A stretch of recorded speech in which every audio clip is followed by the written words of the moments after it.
Greg is this one? Yep. Okay. All right, perfect. Yeah, whenever you're ready. Okay. Let's do this, man. Let's do it. Got a great show in front of us. Okay. So I do an intro. It's about, well, it's a brief intro, but just bear with me until I go through that. Then I'll welcome you to the show and we'll dive into the conversation. All right. All right. All right, my friends. Listen in. You got a good show and coming up. All right, here we go. Right. Hey everyone, you're listening to Business Minds Coffee Chat, and I am your host, Jay Scherr, and I am super excited today. I've got a fantastic guest with me right here in the studio. My guest today was born and raised in the Orlando area and is a 2013 graduate of Florida State University. He began his career in finance and accounting with the state of Florida and later returned to Orlando to work as an auditor for the federal government. But in January of 2023, he made a bold move. He took a leap of faith and followed his passion for helping business owners take control of their finances and become more profitable. Well, that leap led to the launch of his own virtual bookkeeping firm. And when he's not helping clients get clarity and confidence with their numbers, you'll likely find him fishing, enjoying live music, sometimes participating in World War II reenactments, and exploring the community with his wife Serena and their daughter Olivia.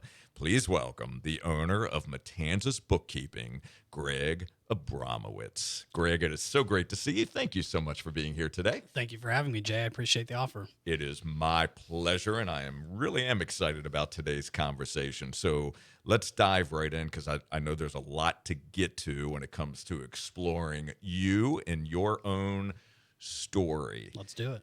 All right, so I figured we'd start with an easy question, Okay. and then we'll see where this unfolds. So first, who has been the biggest role model in your life? And if you would, share with us the impact that that person has had on you.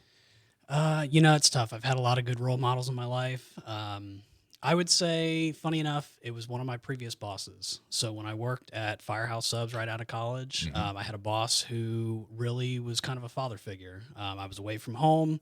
Okay. I have a good relationship with my dad, but he was just a super down-to-earth guy. Really taught me about entrepreneurship, taught me about just being a good person. Just had a lot of fun with him, but had a lot of serious moments too. Okay. All right. So when you think back on those conversations you had with this individual and you spoke about entrepreneurship and business and things along those lines, what is a lesson that you took away from him, or maybe one of the conversations that you had that you can actually hear it in your head, you still think about that in particular? What was the lesson that came out of that conversation? Treating people, and in particular your employees, the right way. Okay. When you treat your employees the right way, they're going to be good for the business, but they're going to be good for you too. And they are your ambassadors. I mean, when you're not there, they represent you, they represent your business, and happy employees stick around, and happy employees do well for the business, and it really can make a big difference in your business, treating people the right way. Absolutely. That is so true. So were you a happy employee? I was a very happy employee. Excellent. Very good. All right. So you mentioned your father also when you first were talking about this boss, right? He was really a father figure to you at that time when you were away from family. So tell us a little bit about you and growing up. So let's go back to your early years as a child.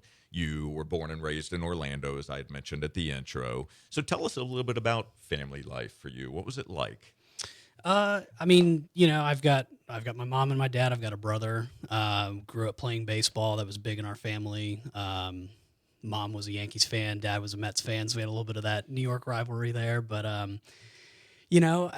we had a good childhood, good life. Come the war in Iraq, my dad, being a federal employee, volunteered to go over to the Middle East quite a bit.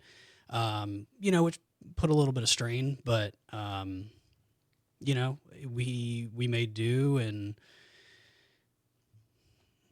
I don't know what else really to say about that. I mean, I had a good childhood, but we had some difficulties that we had to deal with.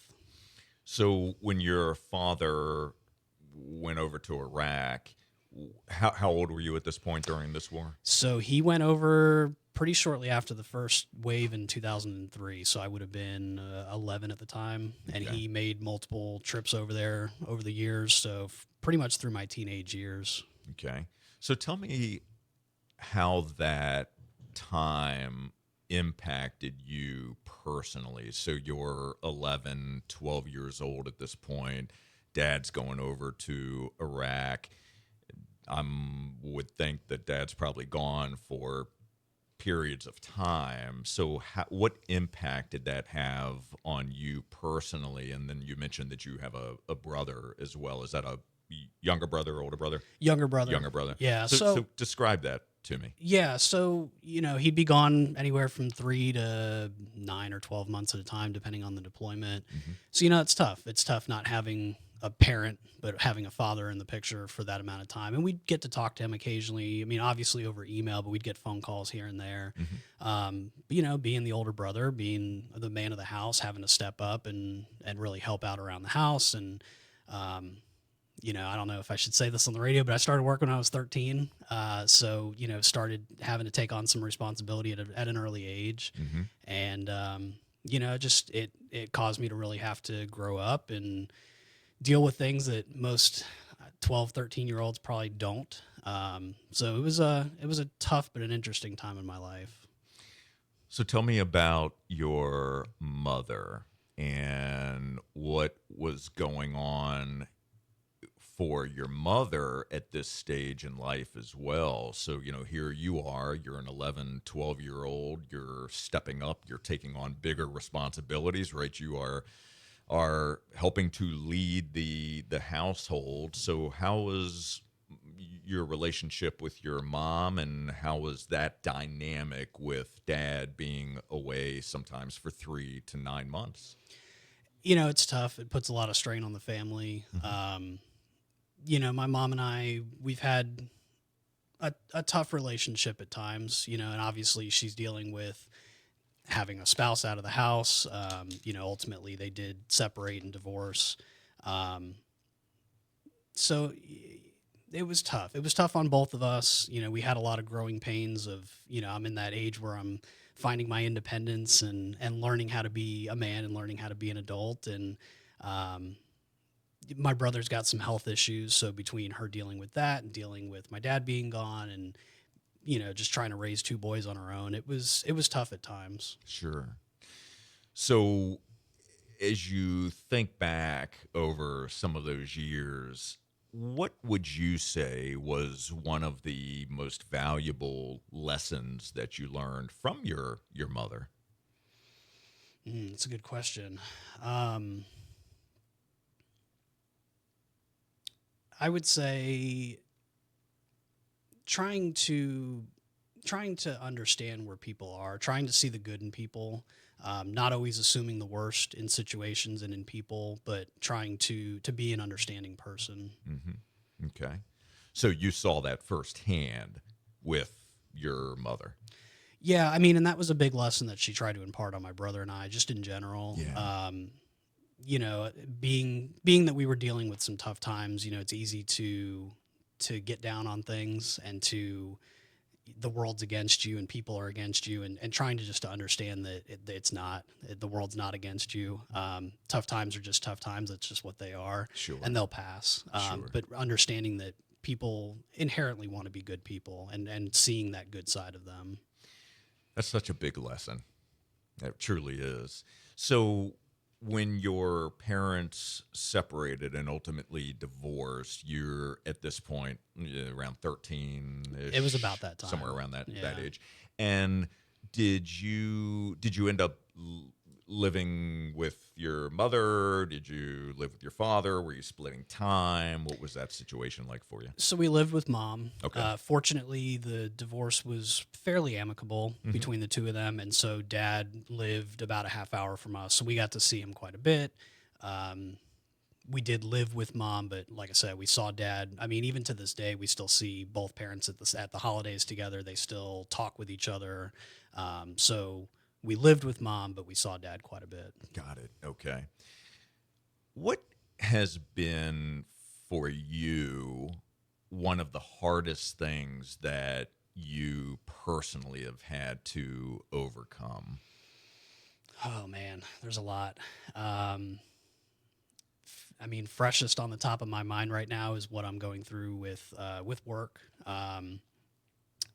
So you didn't mention it in the intro, but uh, well, kind of. But I've been a federal employee, and federal employment has always been pretty stable. People say it's once you get in, you're in, and it's a good job, and it is. It is a great job. Between the last two administrations, non-politically, there's been different things that have happened, and most recently, there's a lot of shakeup in the federal workforce. And so here I am. I'm a father. I have another daughter on the way. My wife's a stay-at-home mom since our daughter was born. So I've got a lot of weight on my shoulders. I'm carrying the burden for our household. And while I've always wanted to be an entrepreneur, I've always said that I wanted to take my business full time. It's tough to make that leap. It's tough to make that leap when you are in a spot where you feel you're stable and you've got a great income and great benefits and things are going well, and suddenly your world kind of shifts. And it's becoming less about the money, less about the benefits, and more about my family. And so making the shift into really fully into my business has been a very interesting time. So you drew a line in the sand, per se, and you decided to take that leap of faith. What was it? What truly was going on in your mind as you were thinking about all these different variables and the pressures of what was going on? What was it ultimately that flipped the switch that said to you, now is the time? Because you could have done it at other times, but you chose when you did very specifically. Why? Time freedom and being home with my family. Okay. So, we've been remote for a number of years since COVID as far as work goes. Mm-hmm. And now we're back in the office. And while I only work 4 days a week, because I work 10-hour days, I'm having to be on the road, getting to and from work. And I looked at it and I'm thinking, okay, so I'm leaving in the wee hours of the morning before my daughter's awake. I'm gone all day. By the time I get home, I get to see her for an hour and a half before she goes to bed. And then I get to see my wife for maybe another hour and a half after that. And that's it. I get 3 hours a day with my family. That's not the life that I want to have anymore. It was different when it was just my wife and I, and before my wife when it was just me. But having a family has really changed a lot in my life. And that switch of being home versus being in the office was kind of the final tipping point. So we're going to explore, when we come back from our break, we're going to explore a bit the impact that things that were going on in life leading up to this point, the impact of all of that, and how that impacted you personally, your health, your well-being, and all those variables. We'll talk about that when we come back. But before we take our break, I would love it if you would share with all of us maybe one or two words that you would use to describe yourself. One in particular would be dedicated or loyal, whichever way you want to go with that. Okay. And I guess if I had to have a second, I would say hardworking. Hardworking. Okay, so dedicated, loyal, and hardworking. When you think of being loyal and or dedicated, what's the first image that comes to mind for you? I don't want you to overthink it. Just first image that comes to mind. Being loyal. My family. Okay. All right. Your family. Very good. All right. So, Greg, we're going to hit pause on our conversation here. We are going to take a brief break to thank our amazing sponsors. My friends, you are listening to Business Minds Coffee Chat. Don't you go anywhere. We will be right back. All right, great job. You doing okay? Yeah. Okay, you sure? Yeah. I just, you never know what you're going to ask. So Okay. it's just coming up with things on the spot. Trying to, obviously not trying to find the right quote unquote answer, but just trying to make sure that, give you what you're looking for. Well, what I'm looking for is the real answer. Well, yes, right? of course. And so you're doing well, and there's no script here. No, I know. Just, I'm listening. I'm feeling the conversation as we go. Yeah. I know little threads of your story, but obviously I don't know the whole story, and we're not going to get to the whole story Right. here. But there's a component about you that makes you the person who you are today, that gives you the strength and the agility and the ability to be resilient.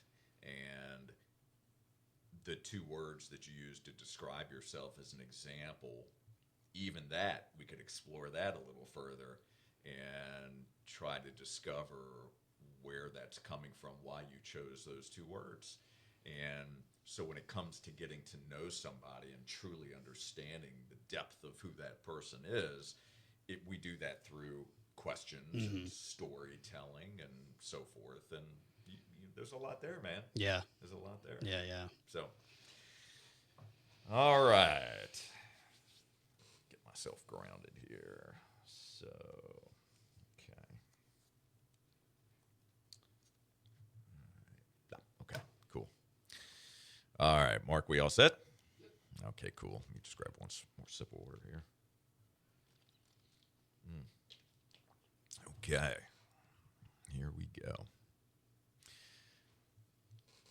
All right, we're back. And again, you're listening to Business Minds Coffee Chat, and I am in the studio today with my very special guest, Greg Abramowitz, and we are having a fantastic conversation. We're going to keep that conversation going right now. So, Greg, before we took the break, we were talking about some of your early years. We were talking about family. We were talking about someone in your life that has really been instrumental for you and why, and you shared that.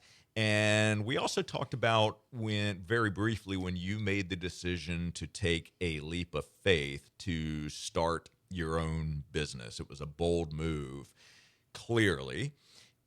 But leading up to that, there was a lot going on in your life. And, you're working a lot of hours. You're unsure about where your position with the federal government was going to end up. Stability is important to you. You've got a young family, a lot of things, a lot of different dynamics. And I'm sure that people who are watching and listening right now can relate to that, right? So tell us a bit about the impact that all of those different variables had on you personally. What was that doing to you from a health perspective, from a mental health perspective? What was going on?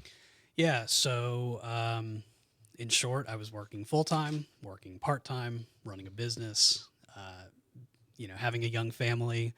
And last fall, I went through a pretty strong period of burnout.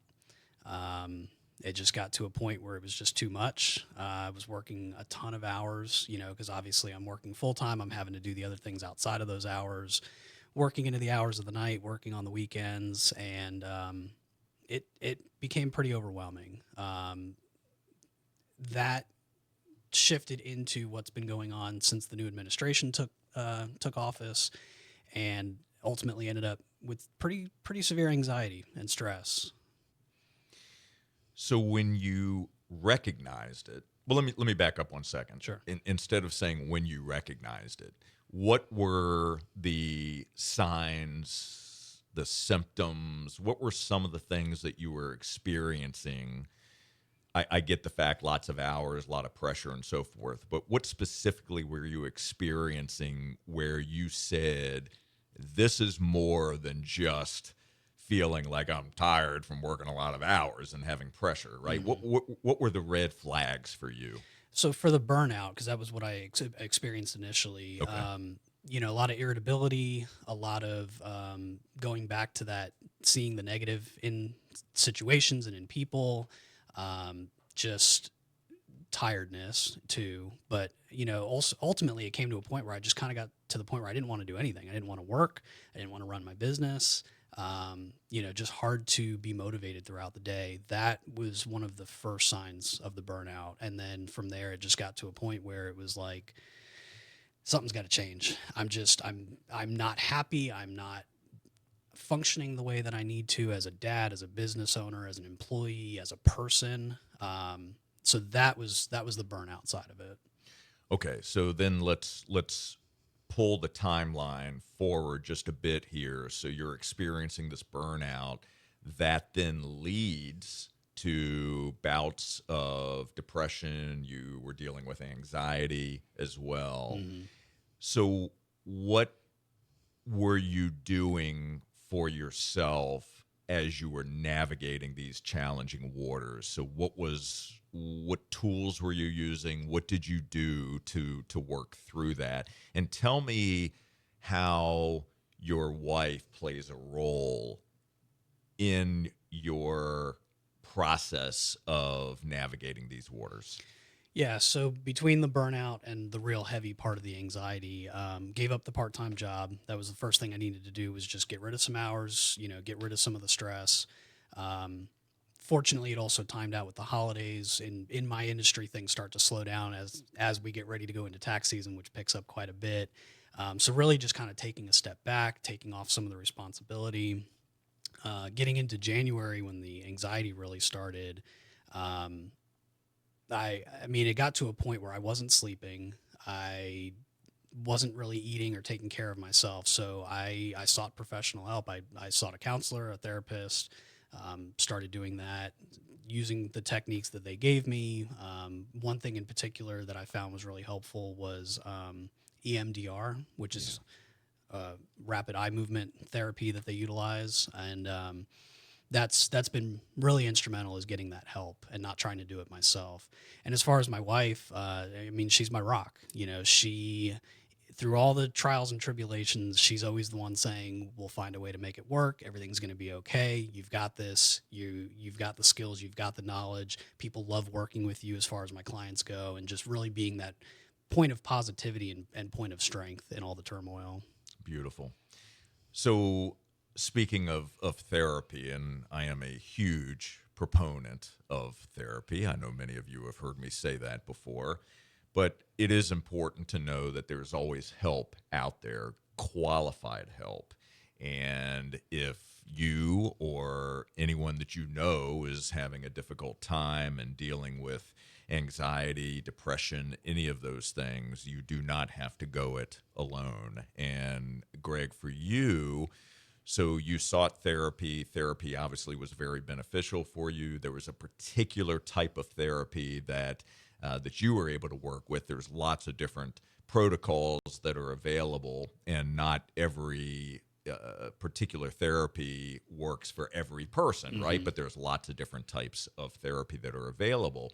So, do you still see a therapist today? I do. Yep. Okay, very good. And was that life changing for you? It was, and it was especially because when everything was going on with my parents, and that time when my dad was gone a lot, my parents had me go see a therapist, and I at the time didn't feel like I needed it, and I ultimately didn't have a good experience, and I swore that I would never go see a therapist again. Never understood why I went in the first place, and there's probably been other times in my life where I could have used a therapist and chose not to. Mm, The stress that I was dealing with at the beginning of this year was to such a magnitude that I finally caved and said, "I'll give it a shot." And I'm so glad that I did. It's been hugely instrumental in my life and in my business and in my family. So I do still see a therapist, and yeah, I mean, I'm like I said, I'm glad that I made that decision, because it's been huge for me. yeah, good for you. So, of course, you mentioned your wife, Serena, and you said that she is your rock. Mhm. How did you and Serena meet? So we met because of work. I had an opportunity to come up to St. Augustine from Orlando to get some training on inspecting aircraft. And a mutual friend of ours who she was working with at the time, she knew that I was single. She knew that my wife was single. And so she just had the three of us get together for dinner. And my wife and I hit it off instantly. We knew within 2 weeks of our relationship starting that we would get married. Wow. Yeah. That's pretty amazing. Had both of you had other relationships before? Yes. Okay. Yeah. All right. That is so amazing. So you knew very quickly that this was a lifer for you. Yes. That's fantastic. Now, that night, the night of that dinner, when the two of you met for the first time, you had that feeling then?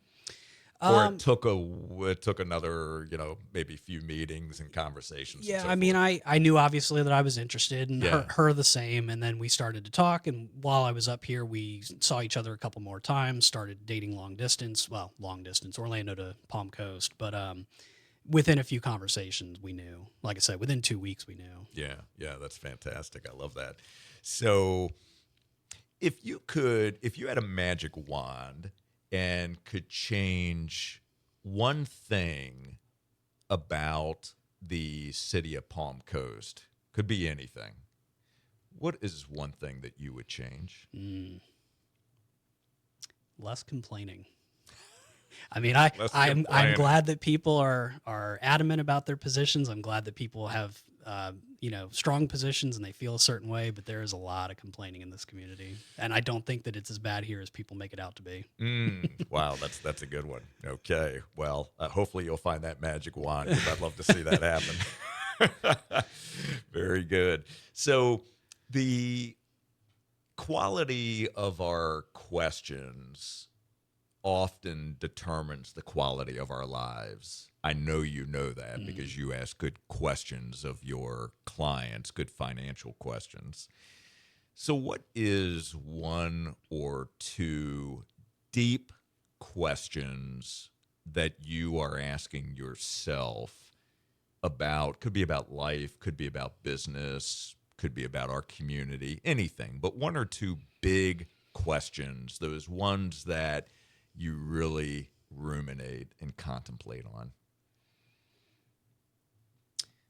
I ask myself a lot why I'm doing the things that I do. Like what is the purpose? What is my drive? What is my why behind what I do? Okay. And and I think that plays into the decisions that I've made regarding my life and my business and my job because again, I'm giving up a great job and I know that. And we're going to, have some not financial troubles, but there's going to be a big gap in between. But I'm willing to give all of that up because of my family and because of where I want my family to be and where I see ourselves in the future. So I try to use that kind of as a guiding light of, I could do these things, but why am I going to do those things? And are they going to get me to where I want to be? And if not, then what do I need to do to fulfill that why?